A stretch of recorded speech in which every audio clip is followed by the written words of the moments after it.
ಅರ್ಜಿ ಹಾಕು ಮತ್ತು ತಿಂಗಳುಗಟ್ಟಲೆ ಕಾಯುತ್ತಿರು ಎನ್ನುವ ಧೋರಣೆಯನ್ನ ತನ್ನ ಉಚ್ಛ್ರಾಯ ಸ್ಥಿತಿಯಲ್ಲಿ ಹೊಂದಿದ್ದ ದೂರಸಂಪರ್ಕ ಇಲಾಖೆಯ ದೂರವಾಣಿ ಇದೀಗ ಜನರಿಂದ ದೂರವಾಗಿದೆ. ಇಲಾಖೆಯಲ್ಲಿ 1 ಲಕ್ಷಕ್ಕೂ ಅಧಿಕ ಹೆಚ್ಚುವರಿ ಸಿಬ್ಬಂದಿಗಳಿದ್ದಾರೆ. ಅವರನ್ನ ಹೊರಗೆ ಕಳುಹಿಸದೆ ಸಂಸ್ಥೆಯ ಉದ್ಧಾರ ಸಾಧ್ಯವಿಲ್ಲ ಎಂದು ಜ್ಞಾನ ಆಯೋಗದ ಅಧ್ಯಕ್ಷರಾಗಿದ್ದ ಸ್ಯಾಮ್ ಪಿತ್ರೋಡಾ ಅವರೇ ಮನಮೋಹನ್ ಸಿಂಗ್ ಸರ್ಕಾರವಿದ್ದ ಕಾಲದಲ್ಲಿ ಶಿಫಾರಸು ಮಾಡಿದ್ರು. ಈ ಸ್ಯಾಮ್ ಪಿತ್ರೋಡಾ ದೂರಸಂಪರ್ಕ ಇಲಾಖೆಯ ಆಧುನೀಕರಣ ಪ್ರಕ್ರಿಯೆಯಲ್ಲಿ ಪ್ರಮುಖ ಪಾತ್ರ ವಹಿಸಿದರು ಮತ್ತು ಈ ಇಲಾಖೆಯ ಉದಾಸೀನವೇ ಪ್ರಧಾನ ಎಂಬ ಸಿಬ್ಬಂದಿಗಳ ಧೋರಣೆಯ ಬಗ್ಗೆ ಸ್ಪಷ್ಟ ಅರಿವಿದ್ದವರಾಗಿದ್ದರು. ಆದರೆ ಸರ್ಕಾರ ಆಗ ಈ ಶಿಫಾರಸನ್ನ ಗಣನೆಗೆ ತೆಗೆದುಕೊಂಡಿರಲಿಲ್ಲ. ಕಾಲಕ್ರಮೇಣ ದೂರಸಂಪರ್ಕ ಇಲಾಖೆಯ ಸೇವೆ ಕಳಪೆಯಾಗುತ್ತಲೇ ಬಂದಿತು. ಬಂಟ್ವಾಳದಂತಹ ಪಟ್ಟಣದಲ್ಲಿ ಅದರ ಕಚೇರಿ ಬೆಳಗ್ಗೆ 10 ಗಂಟೆಗೆ ತೆರೆಯಬೇಕಿತ್ತಾದರೂ ಅಲ್ಲಿಯ ಕುರ್ಚಿಗಳಿಗೆ ಸಿಬ್ಬಂದಿ ಬರುತ್ತಿದ್ದುದು 10:30 ಬಳಿಕ. ಹಿಂದೆ ಇಲಾಖೆಯ ದೂರವಾಣಿ ಯಂತ್ರಗಳು ಹಾಳಾಗಿದ್ರೆ ಅದನ್ನು ದುರಸ್ತಿಗೆ ಕೊಂಡೊಯ್ಯಲು ಸಿಬ್ಬಂದಿಗಳು ಬರುತ್ತಿದ್ರು. ಅದಕ್ಕೆ ಬದಲಾಗಿ ಪರ್ಯಾಯ ದೂರವಾಣಿ ಯಂತ್ರವನ್ನ ಗ್ರಾಹಕರಿಗೆ ಒದಗಿಸಲಾಗುತ್ತಿತ್ತು. ಬಂಟ್ವಾಳದಲ್ಲಿ ಎಂತಹ ಪರಿಸ್ಥಿತಿ ಬಂದಿತ್ತೆಂದರೆ, ಯಂತ್ರ ಹಾಳಾಗಿದ್ರೆ ಅದನ್ನು ಗ್ರಾಹಕರೇ ಸಂಪರ್ಕದಿಂದ ಕಳಚಿ ಮೈಕ್ರೋವೇವ್ ಬಳಿ ಇರುವ ಅದರ ಕಚೇರಿಗೆ ಕೊಂಡೊಯ್ದು ದುರಸ್ತಿ ಮಾಡಿಸಿ ತರಬೇಕಿತ್ತು. ತಾಲೂಕಿನಲ್ಲಿ ಹೆದ್ದಾರಿ ಕಾಮಗಾರಿಗಳು ನಡೆಯುತ್ತಿದ್ದಾಗ ಅಲ್ಲಿಯ ಎಜಿಎಂ ದರ್ಜೆಯ ಅಧಿಕಾರಿ ನನಗೆ ಪೆನ್ಷನ್ ಸಿಕ್ಕಿದ್ರೆ ಸಾಕು, ಉಳಿದದ್ದು ಏನ್ ಬೇಕಾದರೂ ಆಗಲಿ ಎಂದು ಹಗಲಲ್ಲೇ ನಿದ್ದೆ ಹೊಡೆಯುತ್ತಿದ್ರು. ರಸ್ತೆ ಕಾಮಗಾರಿ ನಡೆಯುವಾಗ ಗುತ್ತಿಗೆದಾರರು ಪೂರ್ವ ಮಾಹಿತಿ ನೀಡಿದ್ರೂ ಅಧಿಕಾರಿಗಳು ಭೂಗತ ಕೇಬಲ್ ಇರುವ ಪ್ರದೇಶಕ್ಕೆ ಬರುತ್ತಿರಲಿಲ್ಲ. ಇದರಿಂದ ಕೇಬಲ್ಗಳು ತುಂಡಾಗುತ್ತಿದ್ದವು. ಮೊಡಂಕಾಪು ಎಂಬಲ್ಲಿ ರಸ್ತೆ ಕಿರುಸೇತುವೆಗಾಗಿ ಗುತ್ತಿಗೆದಾರರು ಅಗೆದಾಗ ಮುಖ್ಯ ಕೇಬಲ್ಗೆ ಹಾನಿಯಾಗಿ 15 ದಿನಗಳ ಕಾಲ ಈ ಭಾಗದಲ್ಲಿ ದೂರವಾಣಿ ಸಂಪರ್ಕವಿರಲಿಲ್ಲ. ಗ್ರಾಮ ಪಂಚಾಯತ್ಗಳಿಗೆ 2 ತಿಂಗಳಾದರೂ ಬ್ರಾಡ್ಬ್ಯಾಂಡ್ ಸಂಪರ್ಕ ಸಿಕ್ಕಿರಲಿಲ್ಲ. ಇದರಿಂದ ರೋಸಿ ಹೋದ ಗ್ರಾಮ ಪಂಚಾಯತ್ ಅಧ್ಯಕ್ಷರೊಬ್ಬರು ನೇರ ಪ್ರಧಾನಮಂತ್ರಿಯವರಿಗೆ ಪತ್ರ ಬರೆದಿದ್ರು. ಇಷ್ಟೊಂದು ಹೀನಾಯ ಸೇವೆಯನ್ನ ಗ್ರಾಹಕರಿಗೆ ನೀಡುತ್ತಿದ್ದ ಸಂಸ್ಥೆಯ ಅನೇಕ ಖಾಯಂ ನೌಕರರು ಈಗ ಫೆಬ್ರವರಿ ಆರಂಭದಿಂದ ಮನೆಯಲ್ಲೇ ವಿಶ್ರಾಂತಿ ಪಡೆಯಬೇಕಾಗಿದೆ. ಸಂಸ್ಥೆಯನ್ನ ನಷ್ಟಕ್ಕೆ ದೂಡುವಲ್ಲಿ ತಮ್ಮ ಕಾಣಿಕೆ ನೀಡಿರುವ ಈ ಸಿಬ್ಬಂದಿಗಳಿಗೆ ಸ್ವಯಂ ನಿವೃತ್ತಿ ಯೋಜನೆಯಡಿಯಲ್ಲಿ ಲಕ್ಷ ರೂಪಾಯಿ ಸಂದಾಯವಾಗುತ್ತಿದೆ.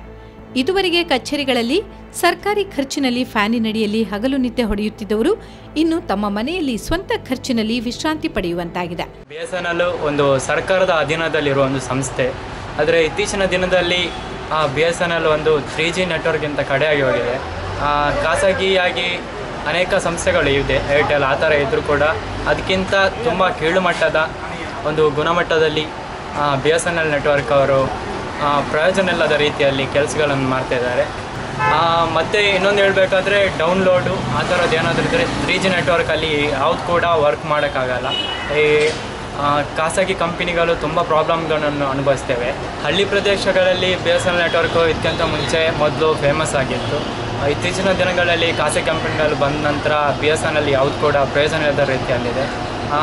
ಇದಕ್ಕೆಲ್ಲ ಕಾರಣ BSNL ಅಧಿಕಾರಿಗಳ ನಿರ್ಲಕ್ಷ್ಯ ಅಂತ ಹೇಳ್ಬೋದು. ಎಜಿಎಂ ದರ್ಜೆಯ ಮತ್ತು ಅದಕ್ಕಿಂತ ಮೇಲಿನ ಅಧಿಕಾರಿಗಳು ಕಚೇರಿಯ ಮೆಟ್ಟಿಲಿನಿಂದ ಮನೆಯ ಮೆಟ್ಟಿಲಿನವರೆಗೂ ಸರ್ಕಾರ ಒದಗಿಸಿದ ಕಾರನ್ನು ಬಳಸುತ್ತಿದ್ದವರು. ಸಂಬಂಧಿಕರ ಹೆಸರಿನಲ್ಲಿ ಕಾರುಗಳನ್ನು ಇಲಾಖೆಗೆ ನೀಡಿ ಬಾಡಿಗೆಯನ್ನು ಸ್ವಾಹ ಮಾಡುತ್ತಿದ್ದವರು ಈಗ ಚಲನೆಗೆ ಸ್ವಂತ ಕಾಲುಗಳನ್ನು ಅಭ್ಯಾಸ ಮಾಡಿಕೊಳ್ಳಬೇಕಾಗಿದೆ. ದೂರವಾಣಿ ಹಾಳಾದ ಬಗ್ಗೆ ದೂರು ದಾಖಲು ಮಾಡಿದರೆ ಅದು 24 ಗಂಟೆಯೊಳಗೆ ದುರಸ್ತಿಯಾಗಬೇಕು ಎಂಬೊಂದು ಸಾಮಾನ್ಯ ನಿಯಮ ಇಲಾಖೆಯಲ್ಲಿತ್ತು. ಆದರೆ ಬಂಟ್ವಾಳದಲ್ಲಿ ಈ ನಿಯಮವನ್ನು ಅಧಿಕಾರಿಗಳು ಪಾಲಿಸಿದ್ದು ಬಹಳ ಕಡಿಮೆ. ಅವರು 48 ಗಂಟೆಗಳಲ್ಲಿ ದೂರನ್ನೇ ಕಂಪ್ಯೂಟರ್ನಿಂದ ತೆಗೆದು ಮಂಗಮಾಯ ಮಾಡ್ತಿದ್ರು. ದೂರು ಸಂಖ್ಯೆಯನ್ನು ಹಿಡಿದು ಕಚೇರಿಗೆ ಹೋದರೆ ಅದು ರಿಪೇರಿ ಆಗಿದೆಯಲ್ವಾ ಎನ್ನುವ ಮಾತು ಗ್ರಾಹಕರಿಗೆ ಸಿಗುತ್ತಿತ್ತು. ದುರಸ್ತಿಗೆ ಮತ್ತೆ ಗ್ರಾಹಕರು ಹೊಸ ದೂರು ದಾಖಲಿಸಬೇಕಾಗುತ್ತಿತ್ತು.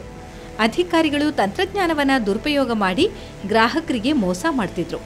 ಸ್ಥಿರ ದೂರವಾಣಿಗೆ ಬ್ರಾಡ್ಬ್ಯಾಂಡ್ ಸಂಪರ್ಕ ಪಡೆದವರಂತೂ ಅವರ ಇಚ್ಛಾನುವರ್ತಿ ವರ್ತನೆಗೆ ಕಂಗಾಲಾಗುತ್ತಿದ್ದರು.